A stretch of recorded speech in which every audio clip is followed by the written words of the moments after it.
It all begins when you stop wanting things for free. You're not a man until you stop wanting things for free or for cheap.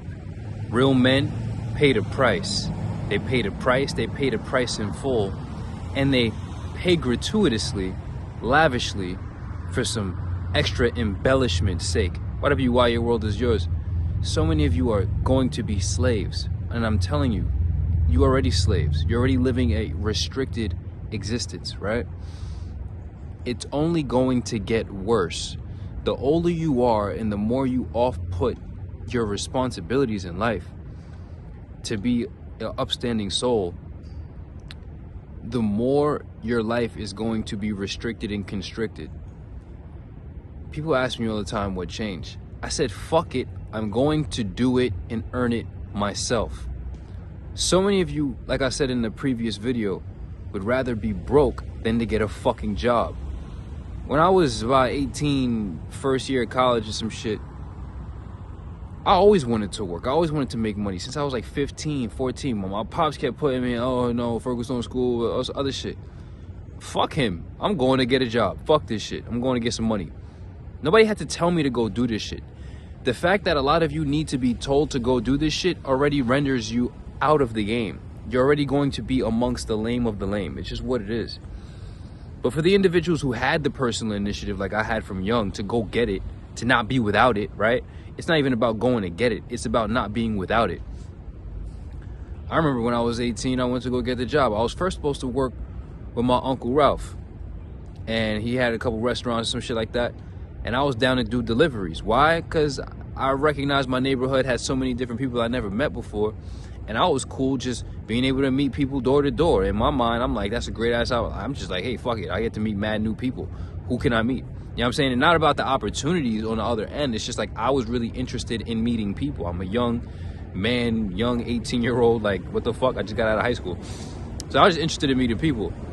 So then my pops cock blocked my job, right? He told because oh no, my son's not going to be a delivery boy. All this other shit. He thought he was going to tell me how to be what I wanted to be in life. Be an engineer, be a doctor, be some fucking square ass motherfucker. It's not what I'm doing. You don't recognize the son that you have, and that's your own fault at the point in time.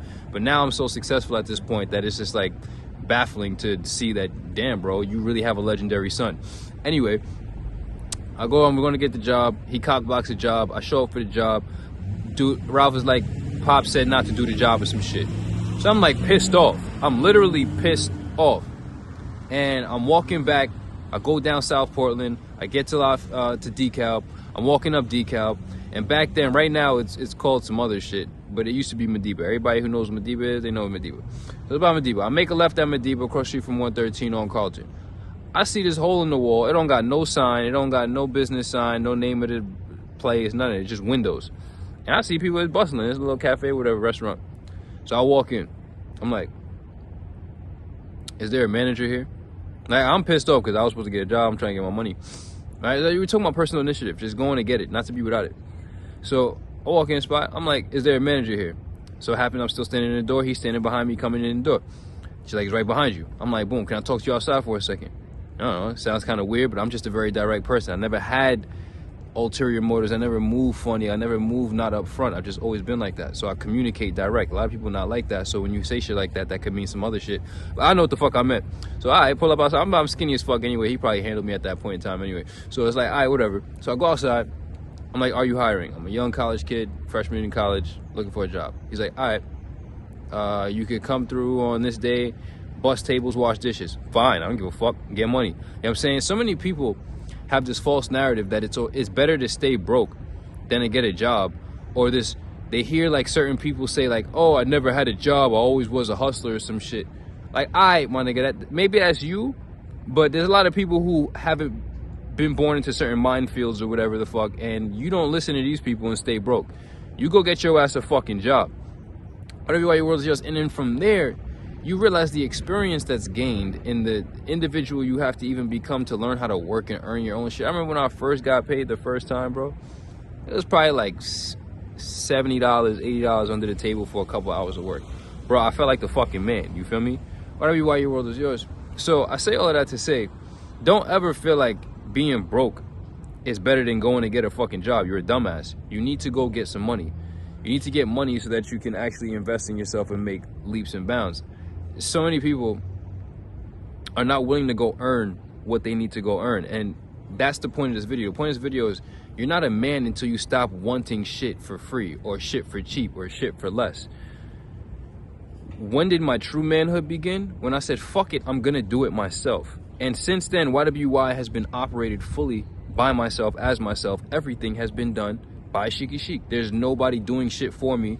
And I love that, because when I get to cut the cake, I don't gotta cut the cake with nobody I don't gotta cut the cake with. All cake is mine, because it's 100% Sheikhy Chic profits, because Sheikhy Chic is putting in all the work for Sheikhy Chic. Hey, I try to teach y'all how to become self-sufficient, but it seems like so many bitches out here in the form of male bodies want to consistently look for ways to get more out of life and be less at the same time, instead of be more and expect less, and whatever you, why your world is yours, be not men.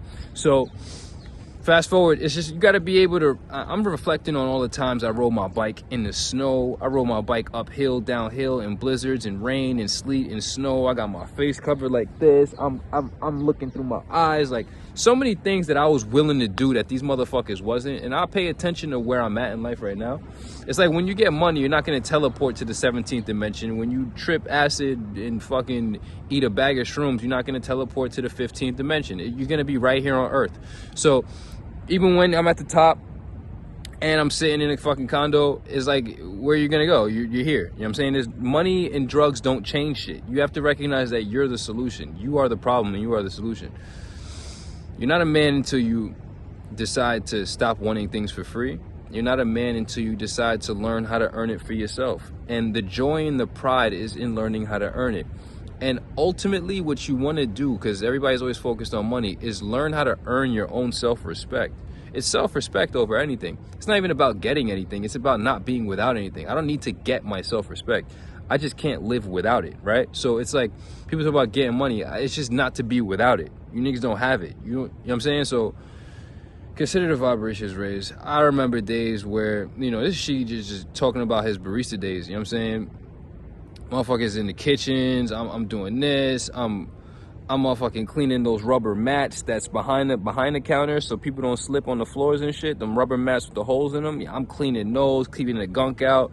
I'm in walk-in fridges. I'm like, come on, like, I'm taking garbage out. I'm cleaning fucking massive shits crackheads done fucking took. Like, I never gave a fuck. I always had a work ethic. You know what I'm saying? And that's what a lot of you, quote unquote, you males who are not men don't have. You don't have a work ethic. You don't have a work ethic. You don't have an earn ethic. And I'm telling you, if you keep that shit up, you are going to increasingly live a constricted and restricted existence, because more and more people are going to stop giving a fuck about you. And if you don't give a fuck about yourself, in the very least, then who the fuck should give a fuck about you? Time is going to go by. All the people that you're, quote unquote, relying on you are going to turn on you, because they're going to realize you're a fucking leech. Nobody's gonna want to be around you. You're gonna be a bum. We're men, we're males. Don't let this fucking gender warped society tell you anything less. You are here to serve a certain function, and nobody will give a fuck about you. You could become Backshot Billy. You could suck dick. You could take it up the ass for some cash. You know what I'm saying? But then you are no longer a man of men. It's just what it is. Like, so once you recognize what the game really is, you learn how to play it effectively and efficiently. You could be one of these Backshot Billy niggas, you could suck dick, you could bend over, but trust me, you're no longer a part of the men. It's a man's world, and the world goes to the men who earn it, who pull up and provide and give, and who don't want shit given to them. They don't want the easy way. I take pride in a difficult way. I'm sitting here contemplating whether or not I'm gonna stay in New York simply to train in the blizzard, because I love that shit. Because you bitches can't even get to the gym, where it's warm and there's weights and it's dry. I'm out here in the cold just training in the motherfucking snow with a fucking gleam in my eye, where you bitches would be caving and cracking. It's just what it is. Whatever you are, your world is yours. You're not a man until you truly decide to not want anything for free. Until then, somebody's paying for your existence, somebody's covering your tab, and there's some nigga out there, some male out there, some man out there who's doing more, being more, providing more, serving more, operating higher than you.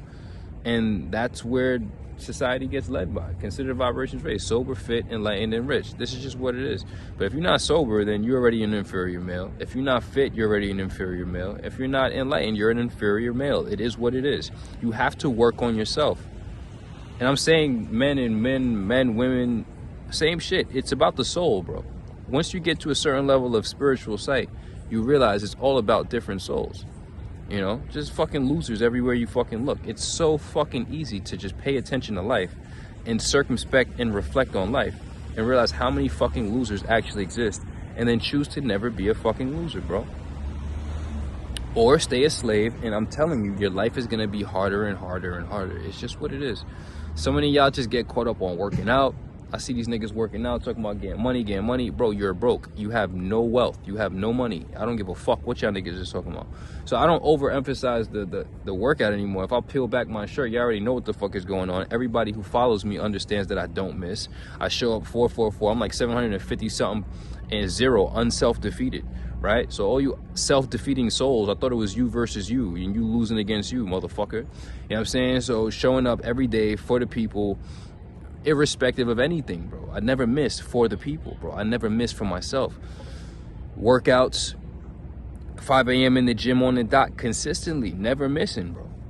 And that's just the man who's focused on the mission. At the end of the day, if you want to be amongst the inferior group of men, that's just what you're gonna be. But for me, I just never had to be motivated to go and get it, because fundamentally, I hate being without it, you feel me? So get sober, get fit, learn to listen to people who are better than you at life, get on the program, you know what I'm saying? If you don't got no bread, like if it's 2025 damn near, if you don't have, bro, if you don't have $1,000, bro, what the fuck are you doing? What do you have? What do you think? What the fuck is going on with you? So many people talking about $75, $300. That's the lowest of the low of the program. I'm trying to pay the high. You know what I'm saying? This is on a mid-level program. To work with me one-on-one, you know what I'm saying, right now, as I'm saying this, is $1,500 for the month and $4,000 for 3 months, one-on-one, direct, Sheikhy Chic. And we talk business, we talk money, we talk everything. But that shit going up. If you can't afford, bro, there's people that can pay over your whole existence 20 times over. So it's really about what mental frequency you're choosing to stay on and be on. You niggas be stressed out about that shit is laughable. I know people dead ass who can't afford a gym membership. This is what fucks me up. And their mental problems become my mental problems. But the best thing about people who have mental problems is that you can be the individual who solves their mental problems to never be like them. Right? That's what I do. Like, so when I see people fucked up in life, unsober, unfit, unenlightened, not rich, I ask myself questions. I solve the problems that I see that they have so that I don't have to have those problems. Consider the vibrations raised. So everybody who has problems is technically an opportunity, because you get to ask, why do they have these problems that are obviously very solvable? And then you solve the problem. You solve why they have the problem, and you solve the problem so that you can never have the problem again. Consider the vibrations raised. Evolution, only solution. Self-mastery, only success. You niggas, if you okay with being inferior, just say that. You know what I'm saying? But most bitches won't ever say that, because what does that mean? It means you're okay with being less. You know what I'm saying? But for the people who know that less ain't what it is, and they always needed the answer, because the master student already appears with the questions. I'm not here to inspire questions in people. The true student appears with the readiness of the questions. They already are on the quest for the solutions, right? So I'm being enlightened as I go on this journey and become furthermore the master teacher of the age. It's just what it is.